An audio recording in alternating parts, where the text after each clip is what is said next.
Ito po yung sa detergent, ito po yung sa popcorn. Pupunuin niyo po yung dalawang yan. Makikita niyo po yung max, ma'am. Ito po yung max. Bali, kahit dito lang po sa ilalim. So, ito po yung mga liquid. Auto-dispense po yan.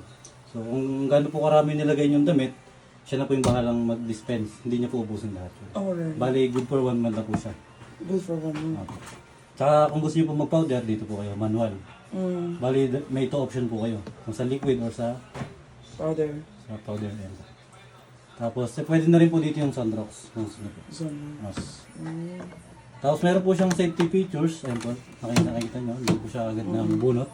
So, kailangan siyang fresh. oo. Tapos, pwede siyang punasan. Kasi yung mga excess na sa powder, pag bumabagsak po doon, hindi po siya totally na nag-dispense. Wait lang. So, ganun po siya pag nililinis. Tapos, pati na muna natin. Ayan. Kasi dito, ma'am, bali ito po yung guide niya. Pag maglulog po tayo ng dry na damit, dito po tayo. So, 1/3 full lang po siya. Ah, okay. Maganda po pag naglalog po kayo, yung may space po sa loob. Para maganda po yung pag-wash niya. Kasi yan, pag marami po siya, pag punong-puno po yan, pwede siya mag-overload or hindi siya maganda maglaba. So, Kasi hindi dapat siya ito ikot mismo na ano. talaga to. Apo, maganda po yung may space. Okay, 1/3 full. Tapos pagtas niyo maglaba, dito po kayo. Punasan niyo po ito. Dry. Kasi dito po napupunta yung mga dumi. Mga coins, buhok, himulmol. Yan po. Tapos dito po punasan niyo. Ayan, mag-dry muna. Ito ma'am, ito po yung pinakang drain niya. So bali pag naglalaba po tayo, hindi siya totally nadi-drain. May nai-stack po dyan na tubig. Ayan po. So kailangan nyo po siyang alisin.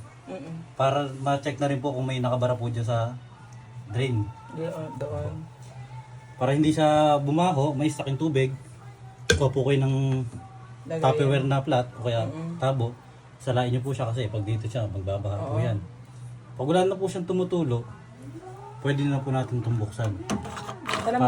Para ma-check kung may nakabara. Tapos kung may nakapulo po dito, tanggalin na lang po natin.